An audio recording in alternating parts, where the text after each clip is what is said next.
Non, l'Afrique n'est pas maudite, bien au contraire. S'il faut reconnaître que certains pays africains inquiètent, il serait totalement contre-productif de mettre tout le monde dans le même panier. L'Afrique n'est pas un bloc monolithique comme par facilité on tend souvent à le faire croire. Autant vous avez des pays qui poussent à la déprime, il faut le reconnaître, vous avez d'autres qui donnent de l'espoir et même plus de la satisfaction. Par des formations professionnelles, nous avons coutume de plus parler de ce qui ne marche pas. Exceptionnellement dans cette chronique, nous voulons mettre en lumière ce qui marche. Commençons par un pays très peu connu dont on parle très rarement. Il s'agit du Botswana. C'est bien un pays africain, pourtant c'est une référence mondiale dans plusieurs domaines. D'abord, la démocratie. Depuis son indépendance, le Botswana n'a jamais connu de coup d'État. Les élections y sont organisées régulièrement et de manière totalement transparente et l'alternance est un acquis. C'est aussi pour cela que vous n'entendez pas beaucoup parler de ce pays, puisqu'il n'y a pas de contestation des élections, de guerre civile ou encore des dirigeants propriétaires des biens dits mal acquis en Occident. Les médias occidentaux qui arrosent et dominent l'Afrique n'en parlent pas vraiment. Ce n'est pas assez vendeur pour eux de montrer ce qui marche en Afrique. Pourtant, comme nous le disions plus tôt, le Botswana est une référence mondiale dans plusieurs domaines. Sur le plan économique, c'est le pays qui détient le record du monde du taux de croissance important et stable. Pendant 30 ans, de 1970 à 2000, ce pays a eu un taux de croissance élevé et stable. Aucun pays au monde n'a fait mieux. Premier producteur mondial de diamants devant la Russie, le Botswana apporte la preuve qu'avoir un sous-sol riche n'est pas une malédiction, à condition d'avoir des bons dirigeants. Pendant que le diamant a été source de malheur dans des pays comme la République centrafricaine, le Libéria, la Sierra Leone ou encore la République démocratique du Congo, il est la principale source de la prospérité au Botswana.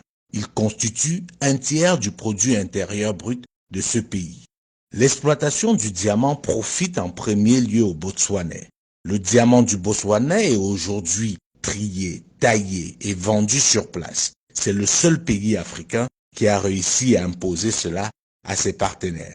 Ceci grâce au fait que le Botswana est également une référence mondiale en matière de gouvernance. C'est le pays le moins corrompu d'Afrique et par conséquent parmi les pays les moins corrompus du monde.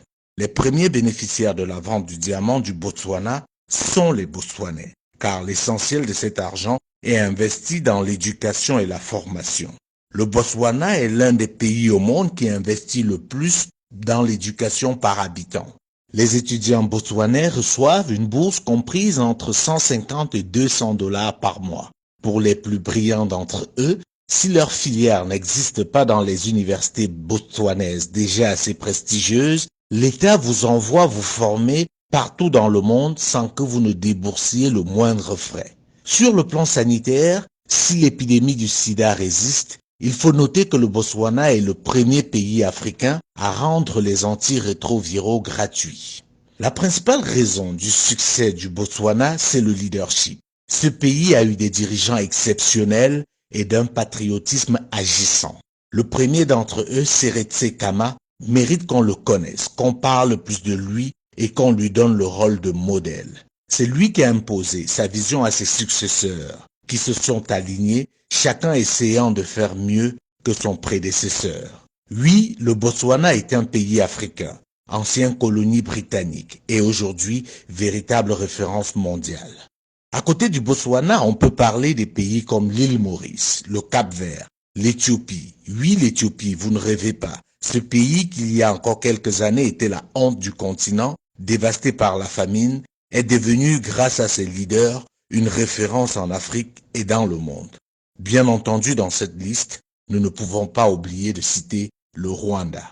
Ces pays ont en commun le fait d'avoir eu à leur tête, à un moment donné de leur histoire, des dirigeants éclairés et soucieux de l'intérêt général. Ils ont aussi en commun le fait d'avoir su briser le lien colonial. Non, l'Afrique n'est pas maudite. Certains pays sont juste mal gérés du fait des dirigeants incompétents, complexés et corrompus. Malheureusement, ils sont encore très nombreux et par conséquent ternissent l'image de tout un continent, poussant certains Africains à la fatalité. Non, l'Afrique n'est pas maudite. Pour vous en convaincre, je vous invite à découvrir le Botswana.